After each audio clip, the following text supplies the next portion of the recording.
No one is ever going to tell you what's going to happen with your training. No one is ever going to do that, because each and every person's experience is vastly different. It just boils down to a myriad of factors, but most importantly, you're a different person. You know, you are someone totally different from someone else who told you about how they trained and what happened to them. You know, when you're in the civilian world, you never really walk in threes. You walk with your 3 friends, fine. But if you walk with a group of friends and all of you are arranged in like threes, and then the guy is behind you and then the other guy is behind them, you don't understand what's happening. This guy is behind you, his knees are tall, this is a tall guy, he's hitting your back. This guy is tall, he's just hitting your back. You're like, stop, please.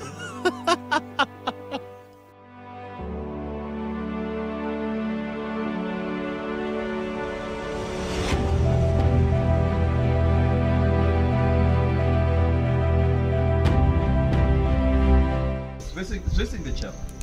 Yes. Facing the chairman. Yeah. In the middle. Oh man, amazing man. And you get into that room, it's only you stirring the air. It's absolutely quiet unless you coming in and someone shuffling your peppers. You know, they're checking through you. Actually, I have a small story about this, because one lady went into the selection board, and you know they really drilled her, and she was panicking. So I think to break the ice, one of the people interviewing her just asked her a very simple question. It was like, you know what? Tell us the recipe for cooking rice. You know, that's just part of the thing, because you don't know. You're a general service officer. in aspiration, you want to be a general service officer, you should have general knowledge. You know, you should just at least know what you should have like a wide scope of knowledge. And so they saw that she was really panicky, and they asked her, okay, how do you make rice? And that's when the recipe for rice, just plain rice, just evaporated from her head. But needless to say, they really just calmed her down. But that just goes to show that an officer should be expected to be so many things at once. Master of none. You could be today in a trench somewhere, it's raining, it's muddy, but tomorrow you're speaking at a conference somewhere, and you have to have your act together. You know, yeah, whatever happens, whatever changes happen, you have to be in step with them. You have to be like there. Yes. This has happened, you have to be there. Yes. And that's part of what they train. They look at a person and want to find out, so that they can continue to fine-tune that particular skill. You know, that's just how it goes. So, yeah. And so training. And so guys, wow. Today it's that special day. I mean, you guys have asked to ask questions all around, and today we have an audience that sat right behind this bonfire. They're actually enjoying. We are afraid if we don't pretty much attend to what's, you know, boiling away here, they might finish theirs and jump onto, you know, ours. But then they are here for the main purpose as to why we're actually talking about this. It's not for our own benefit. We're sharing our experiences. If you jog our mind and you ask something, as you've been doing, you know, very well on the YouTube channel at Byron Nadera, we are here to answer to those questions and help you. Perhaps this is going to be very important, you know, and goes you know, a long way in terms of just making you have that good prep before you rock up cold for selection at the Cadet Military Academy. And so there's been so many questions have been asked, man, about training. And people think that you tell people about, you know, there's absolutely no time that's marked on the calendar and or on the training program for sleep. And you tell guys, like, you can go for days and days on end without sleeping, like literally, and the instructors look and seem shocked when they find you, you know, enjoying sleep even for 5 minutes. Oh, they don't want you to sleep. Initially, they really don't want you to sleep, because, you know, you sleep will just distract from everything you've studied. And I don't know about it. I was kind of against the whole thing, but it's because I love sleep. So I really wasn't a big fan of it, of that rule. But they would still come and drill it down to you, and you would find different people taking different shifts throughout the day, you know, because yeah, because remember, it's a small group of people, very small group. Eyes on you all over the place. All of the time, at night, during the day. I actually didn't sleep for a number of days, and when I did finally sleep, I had gone to a latrine, and but not to do anything, but just to hide. And you know, guys were hiding in the latrine to actually hide and sleep. Yeah, that's what I was doing. And I guys slept. climbed trees to sleep. I slept from 6 to 8 p.m. That was like a record. Standing up, didn't fall down. I was just like this. That was crazy. They had a whole like search party, wondering. They thought I escaped. I was just taking a nap, and I came out fresh. I didn't have supper, but I was fresh. You make some sacrifices. You win some, you lose some. You know, that's all it is. Yeah. At some point, and people don't know this. I mean, the Programs are pretty tight. And so all these things that you have to do sometimes start up from very early in the morning. So basic training, morning runs were were happening every single day. And it Just started, for basic training, 'cause yes. for us, we were just like the whole thing. Yeah. The whole thing. Just had like morning runs like daily, every day. They no breaks. They were like, you know, you guys need to do a marathon after you get out from this place. They were like that. Yeah, but go on, please.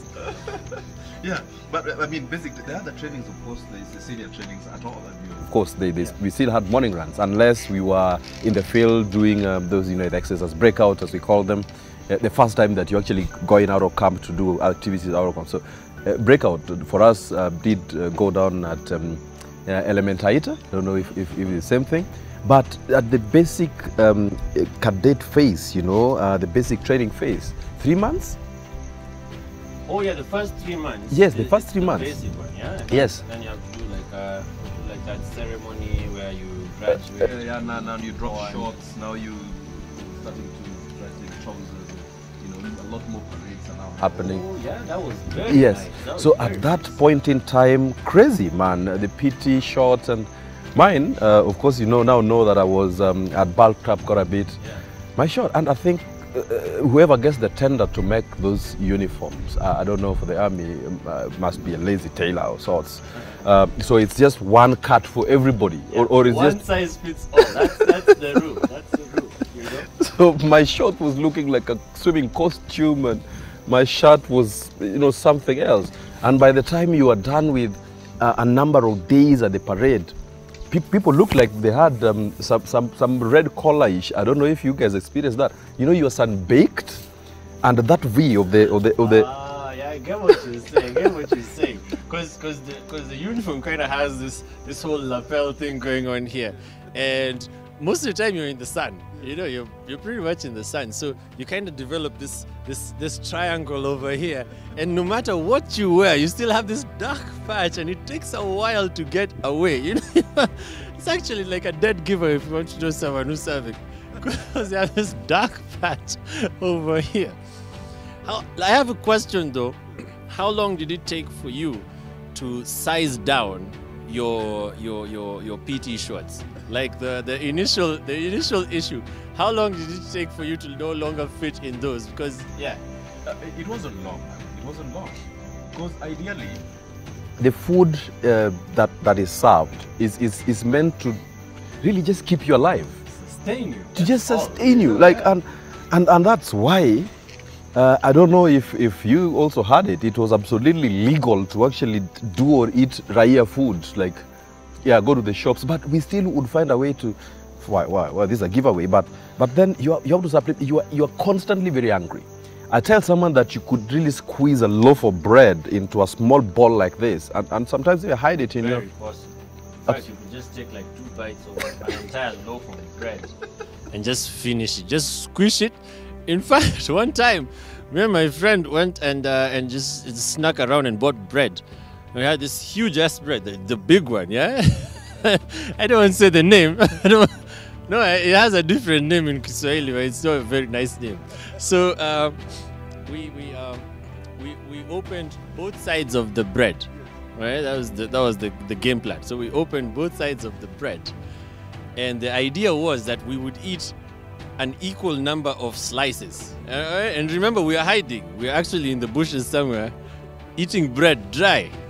Okay, we didn't have time to get milk or like juice or anything, just like that. It was the most dangerous spot. And you eat and you're looking around, you don't want to be found, you know. Yeah. I guarantee you in like 2 minutes, Yeah. 2 minutes, we were just shaking hands inside there because everyone, both of us just grabbed the slices, just finishing it up. It was crazy, man. And all this whole time you're just checking around, you're like, these guys showing up. Because if they show up, that whole bread was for nothing. That thing will just end in 2 seconds. You'll work out so hard, the bread will go. You burn all the calories right now. Burn all the calories that you are fighting so hard to fill up. And we're shaking hands inside the paper. Right there. Remember this time we're just like, stop him, catch it, boss. In like 2 seconds. We're like, check your focus. So you went back to the shops, right? No, we couldn't go back to the shops. It was like barricaded at this point. We had to crawl. We had to do this. We had to take the fieldcraft knowledge onto the ground. Just crawl to the shops, get some bread, and come back with those it. Trenches by the side of the cadet road. Yeah. And we're just there, just pulling through. We're like, my friend, this bread is coming home with us today. And you know, by the time this training was kicking in, big sign. No one tells you that, you know, It's of course it's illegal. It's been pronounced cadet. You are not seen at the shops unless you are accompanied by an instructor, and you're only going there to buy white handkerchiefs, you know, resupply for, let's say, and shoulder taps. and shoulder taps. Shoulder taps. Yeah, and it has to be done during some, you know, basically specific times of the day. Yeah. Once you're out of the training area and you're back to the accommodation, you know, no one expects you. But, you know, hunger would bite and bite hard. And I think part of what they teach in terms of initiative, you know, there's both positive and negative initiative. But, I mean, no one tells you to start taking on, you know, negative initiative too. Because you are dying, like literally, we thought we'd die. And you buy a loaf of bread at one point, man. I'd been a fan of kangumu. I don't know if for me, bread didn't work so well. I think they banned them during our time because Yes. some guys got like food poisoning. Yes. And then they brought like a different variant. And it was weird. Why did they actually stock the shops with these things if they didn't expect us to buy them? That was just my point. But yeah, I get what you're saying. Those things are very addictive, so to speak, when you're in this sport. so you find someone with a packet of kangumu, Yeah. and they were 10 or something. Going for 50 bob because there were 5 shillings each. That's 10. And the funny thing would be is you'd ask someone for, you know, I mean, because the shops are barricaded, or you are not lucky to actually venture out in time, and possibly someone has been found. You don't even have the tactics to do so in the first place. You know, some people just cannot. You know? absolutely. Yeah. So guys like us who are, you know, great tacticians, Yeah. if you may. So we'd be sent by a couple of guys, and they say, man, you know, if you're lucky enough to, and someone give you 500 shillings here, another 200 shillings there, and unawakilisha room, you know, you are in that room. So you crawl up, and I think we became super fit just because of those. Just because of going for bread and mandazi. See, these things, they add to the training elements. Because, you know, guys can become super fit just because they don't get bread.